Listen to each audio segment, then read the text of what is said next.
gamers, tudo bem? Aqui é Rafael Campos, eu estou trazendo para vocês o segundo episódio de Respondendo as Perguntas dos Inscritos. No nosso primeiro episódio nós tivemos mais ou menos uns 6, 7 perguntas, e nesse episódio nós temos 12, são 12 perguntas que vocês fizeram lá na aba Comunidade.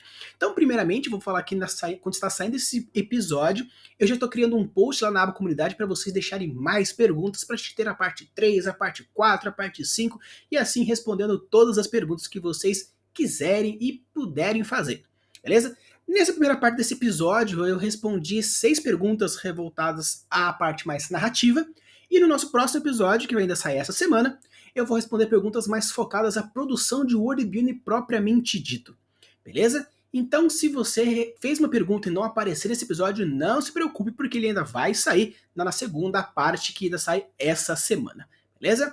Então, bora lá para a primeira pergunta. Sim, bora!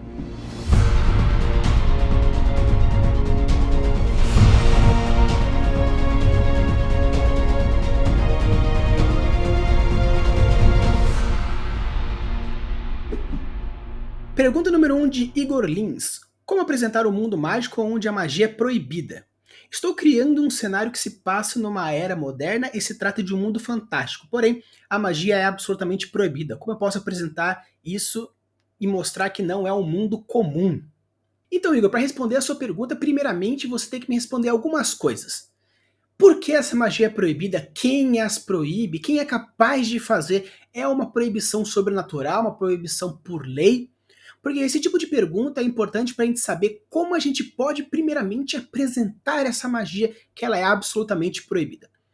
Então, se por exemplo, você pode apresentá-la de uma forma mais no submundo, se é algo relacionado a uma proibição mais divina, algum momento onde aconteceu um momento caótico, houve uma quebra dessa lei divina e essa magia foi apresentada, porém com as suas consequências. Se é uma organização que a proíbe, por que ela é proibida? Existe alguma relação de poder, alguma relação de submissão? Como que é feito isso? Essa proibição é feita no mundo inteiro, só nessa cidade, só nessa região? Porque se for só na cidade, só nessa região, você pode criar, por exemplo, algum forasteiro que chega e ela é mostrada de alguma forma interessante, algum tipo de quebra ou situação de choque cultural. Então é importante você saber isso para a gente poder criar alguns mecanismos, porque aonde existe necessidade, existe vontade. E aonde existe proibição, existe aqueles que vão querer quebrar isso. Então, como é uma era mais moderna, você pode perguntar também como que poderia ser feito. Existe algum tipo de milícia que não permite que essa magia seja feita? Existe algum tipo de questão religiosa? Você pode fazer, por exemplo, alguns cartazes, pode fazer, por exemplo, o Big Eye, né? Que seria câmeras mostrando pontos da cidade onde as pessoas não podem fazer. Então, primeiramente, você precisa entender qual é essa relação dessa magia com isso. Outro ponto é você entender qual é o subgênero que você quer escrever. Existe fantasia, alta fantasia, baixa fantasia, fantasia gótica, fantasia moderna, fantasia urbana. Existem diversos tipos de fantasia e cada uma dessas fantasias existe também algumas ferramentas e algumas formas de mostrar o world building nesse tipo de situação. Então, um outro ponto que é importante você saber é qual o subgênero do seu mundo. Entendendo então qual é esse subgênero, você pode então assim criar essas conexões e fazer a utilização dessas ferramentas a partir do público que ela quer trazer. Beleza? Então, Igor, deixa aqui nos comentários qual que é o subgênero da sua escrita, subgênero do seu mundo, para eu conseguir responder de uma forma um pouco mais direta. Ou também você pode me mandar lá no direct do Instagram, ou até melhor ainda, você pode se inscrever lá no canal do Discord, onde eu tenho uma conexão mais direta com vocês e com isso a gente pode trocar ideia de uma maneira melhor, beleza? Então, mas, de uma forma geral, é assim que você tem que pensar. Primeiramente, qual é a relação da proibição com a sua sociedade? Qual é o subgênero da sua escrita para você criar todas essas conexões e fazer sentido para o público que está lendo? E com isso você vai poder apresentar da melhor forma possível. Beleza? Valeu? Então, próxima pergunta. Pergunta número 2 de Serafine Jeiderich. Qual visão se deve desenvolver para um world building quando ele é trabalhado em HQs ou mangás? Então, Serafine, para responder a sua pergunta, a gente tem que trazer 2 conceitos importantes. O conceito de Genius Loci e o conceito de público. Tá? Quando a gente fala sobre a questão de Genius Loci, ele é a essência. Ele é o fator que traz a identidade do gênero. qual que é o subgênero que você está escrevendo, que você está criando, o espaço, qual que é a localidade, e o tempo, que é quando passa isso. Então você tem que entender todos esses elementos, a questão quais são os gêneros utilizados. Por exemplo, gêneros de terror, que usam cores e sombras específicas, gêneros de alta fantasia, onde trazem elementos diversos, elementos mais góticos, elementos um pouco mais de baixa fantasia ou urbano. Então, primeiramente, você precisa entender qual que é o gênero que você quer trazer, para saber quais são os elementos que compõem esse gênero, e com isso você vai criando elementos importantes que conectam esse gênero com o mundo que você está criando. E o segundo ponto é a questão do público. Qual é o público que você quer atingir? É infanto-juvenil? É fantasia? É sci-fi? É adulto? É gore? Qual que é o grupo que você quer abordar? Porque dependendo do grupo, você também tem que utilizar uma linguagem específica para esse grupo. Se você quer um pouco infanto-juvenil, você pode pegar, por exemplo, HQs um pouco mais cômicos ou de alguns animes mais pro estilo shonen. Se você quer um pouco mais adulto, você pode pegar, por exemplo, algum Berserker, ou você pode pegar, por exemplo, um Kogani Pochou. Você pode ver diversos subgêneros diferentes entre de mangás, até mesmo em HQs, como por exemplo Batman, Demolidor, ou Super-Homem, e assim por diante. Então você tem que entender quais são os elementos que você quer trazer, e com isso vai criar uma visão muito melhor para o seu world building. Mas também eu vou trazer aqui o Everton. O Everton, a gente tem um episódio especial que eu fiz com ele, entrevistando. Ele é um ilustrador de pixel art. Eu vou deixar aqui no link da descrição e no cardzinho aí para vocês verem também esse episódio que é super bem legal. Mas o Everton vai trazer qual é a opinião dele sobre a sua visão de criação de world building para HQs. Ui. Ó, olha, não tem uma visão específica que você deve se atrapalhar, sabe? Você tem que pensar o que você quer contar, o que a sua imagem, o que a sua história está contando. E você adiciona elementos que vão contribuir para contar essa história. Você pode pensar num world building bem antes, depois fica mais fácil de inserir esses elementos. Ah, por exemplo, existe um grande monarca ali que lidera a região. Então você vai introduzir através das imagens, se for relevante, você introduz eles através das cenas. Também não adianta você pegar, porque existe um grande monarca, vou colocar aqui só para mostrar que tem. Não, não. Você vai lentamente adicionando esses elementos devagarzinho e vai introduzindo, induzindo até o leitor, a pessoa que estiver assistindo e consumindo, a acreditar nesse world building que você está criando, nesse cenário, nessa história, e eles vão engajando junto. Não adianta você só colocar lá solto, existe isso, existe aquilo, senão fica tudo muito perdido, tudo passa muito rápido. Se você vê, não vai conseguir nem entender direito. Então é legal você introduzir junto a sua história. Você pensa a sua história, você pensa que elementos narrativos vão contribuir para eu contar essa história, incluindo os elementos de world building, como por exemplo, como se tem um monarca, podia ser um rei maligno, ou um mundo que está sob catástrofe, uma doença, um bagulho assim, entendeu? Valeu? Nós estamos juntos. Beleza, Serafine? Então isso é a dica do Everton, e eu também queria trazer para você que quando você for pensar em HQs e mangás, pense também quais são as linguagens. Dentro de um HQ existe uma linguagem bem diferente sobre, por exemplo, uma escrita ou uma campanha de RPG. Então utilizar dessas ferramentas que a própria linguagem exige é bem importante. E existe também outro fator que os HQs e mangás, apesar de serem quadrinhos, existem elementos próprios para um e para outro. Então, estudar, consumir esse material também é muito importante, porque assim você vai ter uma noção muito maior de principalmente como apresentar o seu mundo, utilizando não apenas as ferramentas que você está criando, que são a questão da essência, do Genius Lost, do mundo em si, entendendo o público que você quer abordar, utilizando as ferramentas corretas. Beleza? Pergunta número 3 de Beth Garcia. Uma pergunta: que técnicas são utilizadas em caso que o worldbuilding não é mostrado e sim apenas contado? Lido ou ouvido, como em vários jogos como Skyrim, Resident Evil, Dynasty Warrior, Silent Hill, Parasite Eve, Outlast, The Evil Within, Tomb Raider Rise, Tomb Raider 2, vários tipos diferentes de Tomb Raiders, American McTee, Alice no País das Maravilhas e vários outros jogos, de maneira que seja interessante para um público ou para a lore que também possa se tornar possível contar histórias de arcos que tragam detalhes de world building. Beth, pelo jeito você é uma gamer, né? Todos esses jogos são jogos grandes, são jogos bem legais, alguns de diversas fases dos jogos diferentes, mas uma coisa que é interessante, primeiramente você precisa me responder, seria o seguinte: você quer uma dica para uma história de RPG, para um jogo ou para um livro? Apesar de serem mídias diferentes, existem alguns pontos que a gente pode abordar que são iguais. porém é importante eu entender qual que é outro que você quer abordar, beleza? Mas de uma forma mais geral, existem alguns pontos que são importantes. O primeiro é a técnica que a gente chama de promessa e recompensa. Quando a gente fala sobre isso, as promessas e recompensa nada mais são o quê? Você trazer uma informação que o leitor vai esperar que você traga mais alguma coisa e com isso ele existe a recompensa dessa espera, dessa informação. Se é, por exemplo, a pessoa chega e fala assim, não, porque os arcos das terras longínquas de Witherloth, elas se mostram super poderosas. E acaba a história e você nunca viu ninguém usando o arco, você não ganha esse arco, então por que raios você falou desse arco? A pessoa se sente como se tivesse sido traída porque ela estava esperando e quebrar essa expectativa negativamente é algo que não é muito legal, não é muito prazeroso, não vale a pena você abordar, ok? E o segundo ponto importante é a questão de levantar a lanterna. Quando você levanta a lanterna para alguma informação, seria basicamente você mostrar que aquela informação é muito importante, que caso o leitor não entenda ou não visualize bem aquela informação, a pessoa não vai conseguir entender a história. Então, você fazendo isso, você vai estar mostrando uma informação importante, porém pode causar o mesmo efeito da recompensa caso você não mostre uma importância.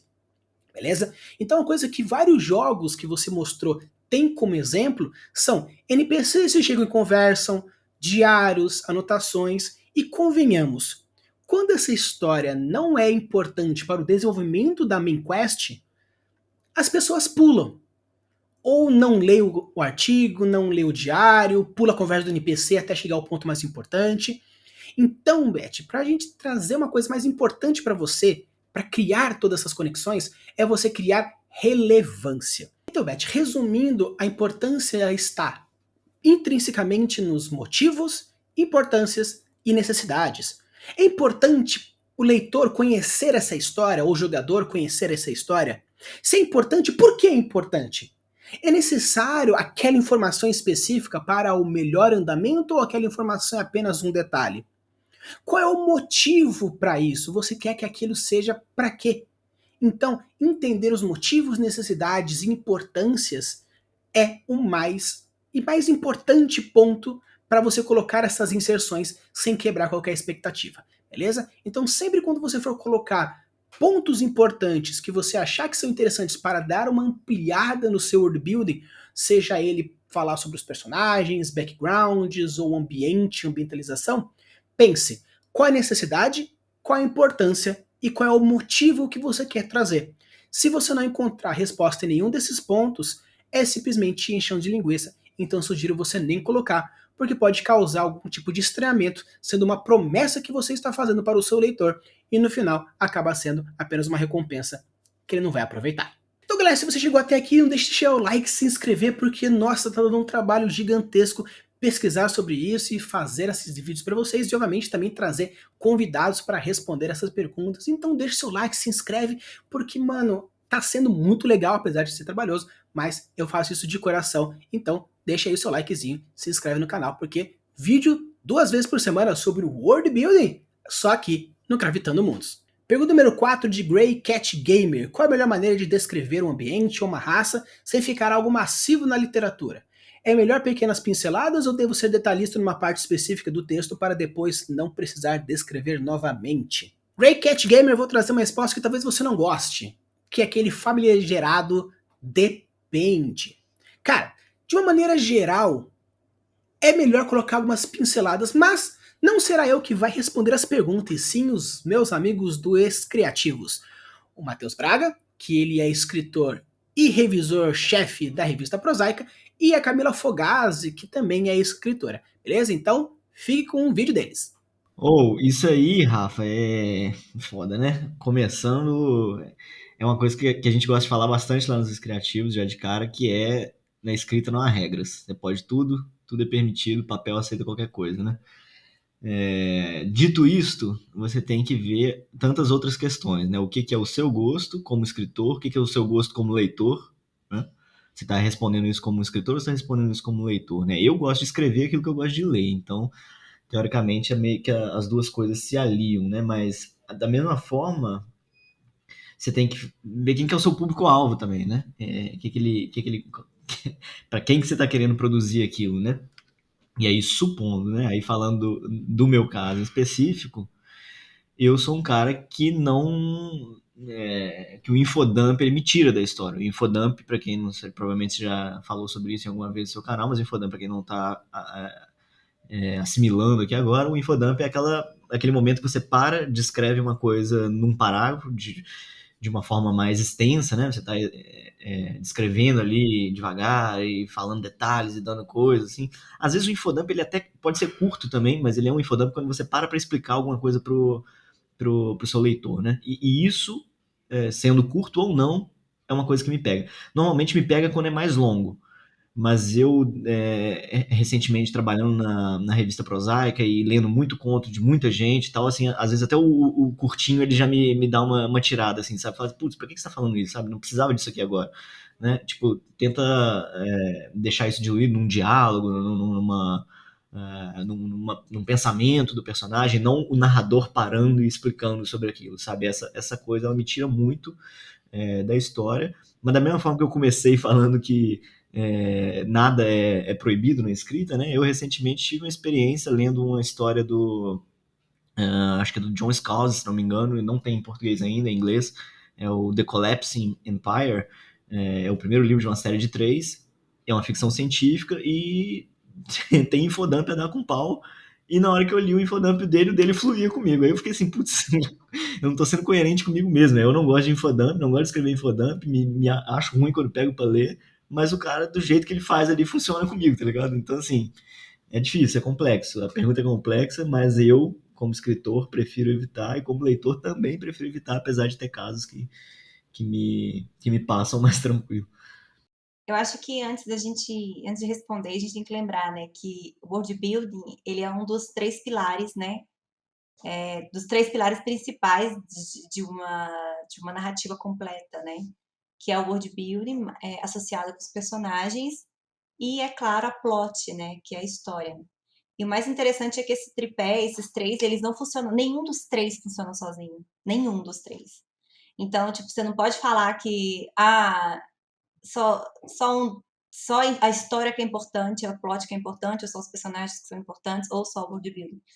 Então, a gente tem que lembrar disso primeiro, né? Que os três funcionam juntos.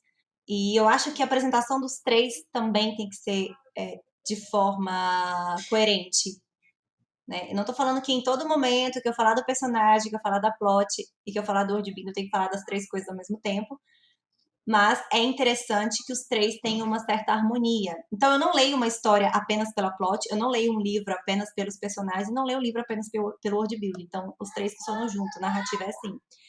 Então, tanto como leitora, como autora, eu gosto das coisas mais pinceladas, mais diluídas.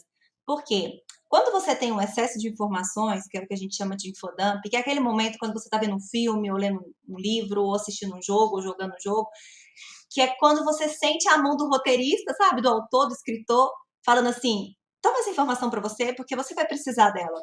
É mais ou menos isso que é um infodump. É como se você fala assim: ah, beleza, esse aqui é o roteirista me contando. E isso é muito chato, porque a gente quer ficar imersa numa história, né? A gente quer sentir uma história. Então, eu gosto quando as coisas são pinceladas, quando as coisas são diluídas, porque eu acho que é mais coerente. Obviamente, então existem diversas maneiras de fazer. Por exemplo, o Tolkien tem cenas e textos incrivelmente, maçantemente descritivos, e tem o George Martin também, que ele escreve algumas cenas bem detalhadas.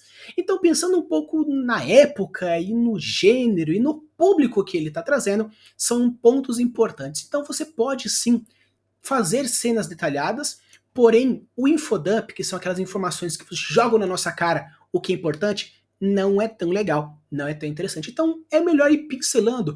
Por quê? Quando a gente fala sobre informações descritivas, principalmente em alta fantasia, onde muitas coisas são novas, é importante você sempre ir reforçando essas informações. Então você pincela aqui, repete lá, pincela aqui, repete lá, porque se simplesmente se joga, não, porque o personagem principal era assim, Laos. E depois nunca mais aparece, vai chegar um momento que o leitor vai esquecer. Tem tantas informações acontecendo que em algum momento ele vai perder alguma coisa importante. Então, de preferência, tem aquelas pinceladas, mas depende muito do seu estilo de escrita, como você quer abordar, o que você gosta de escrever e principalmente qual é o público que você quer abordar. Pergunta número 5 de Gabriel Batista. Por influência de livros com narrativa veloz, romance policiais, de Agatha Christie, Pulp Fiction, eu acabei desenvolvendo uma espécie de vício de mostrar demais. Não consigo interromper o fluxo da história para oferecer informações, mesmo que elas sejam cruciais para ajudar o leitor a adentrar no meu mundo. Como equilibrar esse aspecto? Então, Gabriel, quando a gente vai falar um pouquinho sobre a questão de rapidez e fluidez, são coisas totalmente diferentes, beleza? Rapidez é a velocidade como as coisas são mostradas, e com isso traz um sentimento de velocidade, e a outra é a fluidez demonstrando o ambiente que você quer trazer, beleza? São dois pontos diferentes.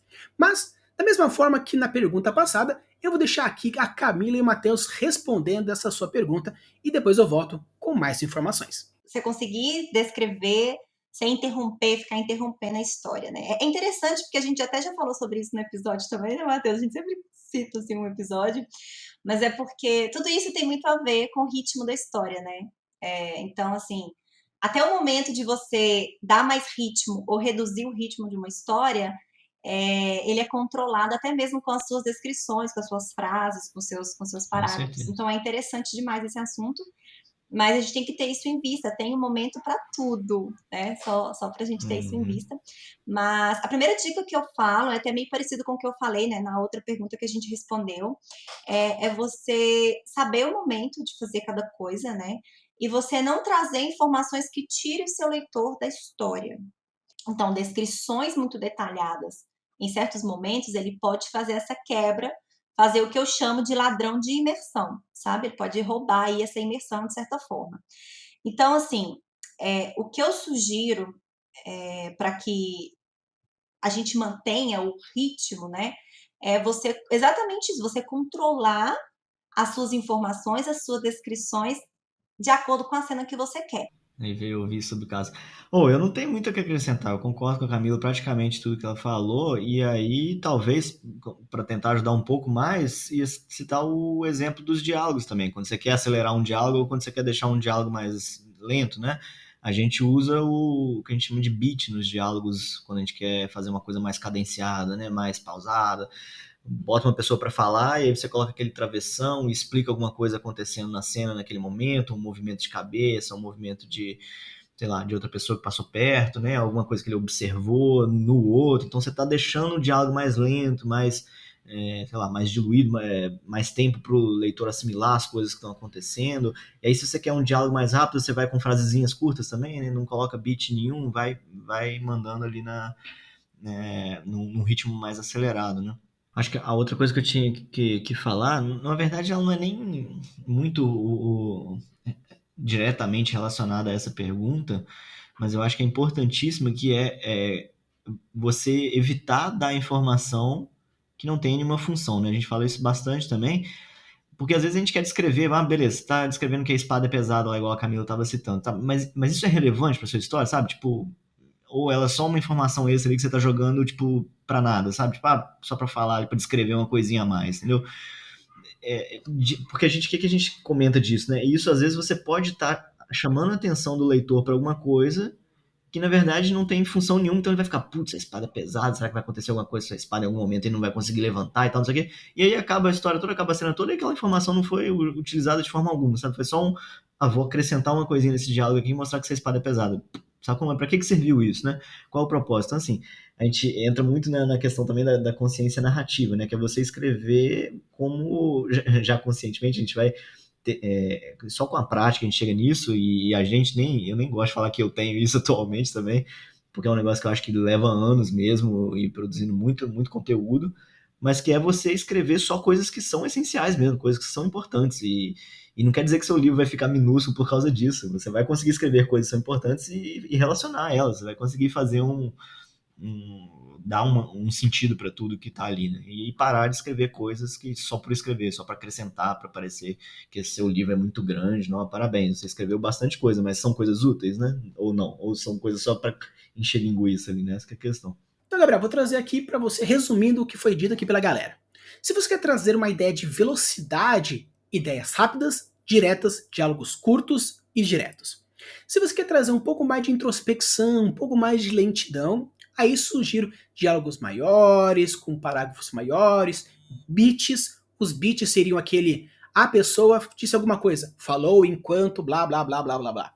né? Isso são os beats, é aquele entre travessões com ações entre momentos. Porque dá uma ideia de lentidão, você pode ir pensando e sentindo mais o ambiente. E para você trazer uma fluidez para a sua história, indiferentemente da velocidade, seria você fazer com que as informações sejam trazidas dentro da mesma frase. Ou seja, uma frase ela pode trazer o andamento da história, informações sobre o personagem, informações sobre o mundo. E você consegue trazer 3 formas diferentes dentro da mesma frase. Então você pode fazer com que a história aconteça enquanto você vai pincelando algumas coisinhas, algo que foi também dito na pergunta passada. Então, cuidado com essa questão de ou escrever rápido demais ou mostrar demais, depende muito da maneira como você for fazer. Sempre lembrando sobre a questão do infodump, que são aquelas informações jogadas na sua cara. Evite esse tipo de coisa, porque traz um sentimento um pouco chato para os leitores também, porque a ideia é mostrar o quão inteligente o leitor pode ser com aquelas pequenas pinceladas, easter eggs e outras informações, beleza? Então a forma de você equilibrar da melhor maneira possível é causar esse sentimento de você segura um e segura outro, e no final das contas trazendo um treinamento de escrita, revisão e obviamente leitura, porque assim você consegue criar um mundo muito mais complexo e uma leitura muito mais fluida e também muito mais imersiva. Então, galera, quando eu pedi para o Matheus e para a Camila responder as perguntas para mim, do Grey Cat Gamer e também do Gabriel, eles desenvolveram tanto e ficaram uma resposta tão legal, mas ficou muito grande, passando de 10, 15 minutos de bruto, então não dava para deixar uma explicação tão gigante em apenas um episódio. Então eu cortei em trechinhos rapidinhos de um e de outro, para ficar uma coisa um pouco mais direta, mas como ficou muito legal, na semana que vem eu vou trazer o episódio integral, obviamente com as edições bonitinho para que vocês tenham um vídeo mais bem legal. Então não deixe de deixar o like, se inscrever, porque vocês vão receber mais vídeos e mais informações dessa galera que vocês com certeza vão curtir muito. E agora a última pergunta desse vídeo, a pergunta do Gustavo Kirigaia. Qual é o melhor jeito de trabalhar uma aventura ou arco naval em um RPG, sem as viagens apenas serem skipadas ou monótonas? Então, pessoal, para responder essa pergunta de RPG, ninguém melhor do que Felipe Alvim, o grande vinzão do Game Chinchila, para responder sobre essa questão de viagens. Então fiquem aí com o vídeo do Vinzão. Fala galera, aqui é o Vinzão do Game Chinchila. Estou aqui a pedido do Rafa, o World Builder, que é um grande amigo meu e jogador da minha mesa de RPG. Ele pediu para eu dar algumas das minhas dicas sobre como transformar as viagens no seu RPG em coisas mais divertidas, mais dinâmicas, interativas e menos monótonas. E essa é uma pergunta que eu já respondi várias vezes para várias pessoas em lives lá no canal. E é uma pergunta que pessoalmente eu gosto de dar essas minhas dicas para as pessoas porque elas surtem muito efeito. Então, bora nessa para vocês sacarem. Atualmente eu falo para as pessoas, a minha principal dica com relação a viagens em RPGs é que você planeje de antemão pelo menos o mínimo daquela viagem, né? As viagens na vida real são momentos extremamente divertidos, então você espera para aquela viagem, né? Você, eu vou viajar, e não só chegar no destino. Muitas vezes o fato de você... Eu sei que hoje em dia nós temos as viagens de avião, que são extremamente rápidas, você chega rápido no seu destino, mas a viagem de carro, a viagem de ônibus também é extremamente divertida, porque você vai apreciando a paisagem, você vai vendo por onde vai passando as coisas, você vê os pedágios, você vê as ruas, você vê as montanhas, as florestas, o rio, você vê várias coisas muito interessantes. E esses elementos, eles compõem a sua experiência quando você está viajando. Então por que não transcrever isso também para o seu RPG? Você passar essa sensação de que os aventureiros estão atravessando diversos biomas, e cada um desses biomas, cada um desses obstáculos possui a sua própria descrição, possui a sua própria peculiaridade. Você como mestre pode incluir elementos fantásticos, não apenas elementos de relevo, naturais, né? Você pode colocar uma ilha flutuante, você pode colocar um gigante passeando ao longe, assim. Você pode fazer com que os seus jogadores estejam caminhando por cima de uma colina e eles veem um pássaro roca, que é aquele pássaro gigantesco de 50 metros de largura, passando por cima deles. Então esses elementos fantásticos, eles incrementam muito a atmosfera de um mundo de fantasia, né? E eles ajudam os jogadores a entrarem nessa imersão, para que eles entrem dentro dessa viagem e sintam que está havendo uma locomoção, que eles estão saindo de um ponto A e chegando no ponto B. O principal erro que eu vejo as pessoas fazendo em relação a viagens é falar assim, ok, vocês saem da cidade A e 7 dias depois vocês chegam na cidade B. Beleza, o que aconteceu nesses 7 dias, né? Tipo assim, só o estalar de dedos não tem muita lógica, a não ser que você tenha esse sistema de ciclo de transporte entre as suas cidades e aí os personagens podem rapidamente teleportar de um lado para o outro, mas isso inviabiliza vários dos transportes que tem no mundo também. Será que não tem um custo para você fazer teletransporte? Será que grandes cargas fazem esse teletransporte? Então o cara tem que trazer trigo de um lugar, ou então trazendo um grande carregamento de esmeraldas de uma cidade para outra. Será que ele vai teleportar porque é mais seguro? Será que é muito caro fazer o teleporte de uma carga pesada, então ele tem que vir pela terra? Tudo isso você tem que pensar, talvez, no seu mundo, né, em relação a viagens, para não banalizar também esse tempo de viagens. Mas então, apresentei essas coisas aqui para vocês filosofarem um pouco sobre as distâncias entre o mundo, o transporte, como é que funciona essa passagem, mas vou passar direto para minha técnica, que é a minha técnica favorita, que é preparar a viagem dia a dia, ou pelo menos eventos que acontecem nos dias daquela viagem, né? Eu amo longas viagens, se tornaram uma das coisas que eu mais me divirto de fazer hoje em dia nos RPGs. Quando as aventuras não estão muito fixadas em um local, eu gosto de estabelecer essas grandes viagens, porque pra mim é um arco narrativo inteiro, só a viagem. Você consegue pegar, por exemplo, eu vou do ponto A pro ponto B e são 50 dias de viagem, porque são quilômetros de distância. Os jogadores vão ter que desbravar uma mata selvagem que praticamente não tem estradas, sabe? Vão ter que percorrer muitos lugares ali, andar por debaixo das montanhas, atravessar a selva, tudo isso que a gente já tem na nossa fantasia, né? Então você, como mestre, vai estabelecer essa linha do tempo da sua viagem e você vai montar um cronograma de coisas que podem acontecer ao longo dessa viagem, né? Com um simples encontro aleatório que você pode posicionar ali no meio da viagem, você pode enriquecer a trama. Não tenha medo de viagens longas. Trate elas como um arco narrativo inteiro da sua sessão, sabe? É um excelente momento para você, inclusive, criar side quests que vão acontecer entre o ponto A e o ponto B dessa viagem, explorar um pouco mais as coisas que você quer explorar, trazer coisas do background dos seus jogadores, sabe? Utilize esse espaço que tem das grandes viagens para você explorar vários elementos da sua narrativa, né? Lembrando sempre de incluir o background dos seus jogadores na história que você está contando.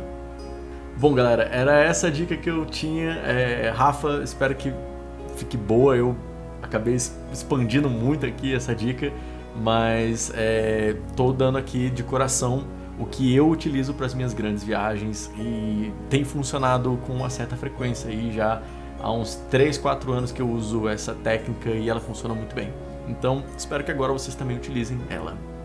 Então, pessoal, igual aconteceu no vídeo dos criativos, o vídeo que o Vinzão trouxe foi muito grande, mas muito legal, com muita informação.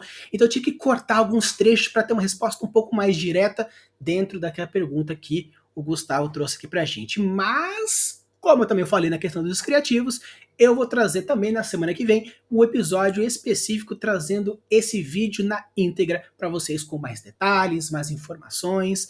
Então, galera, espero que vocês tenham gostado desse episódio. Foi muito legal pesquisar e trazer todas essas questões aí para vocês. E calma, se por acaso sua pergunta não apareceu, não se preocupe, porque ainda vai aparecer na parte 2, falando sobre as questões mais voltadas ao world building. Usem a busca das suas criações e deixem seus mundos cada vez mais incríveis. Valeu!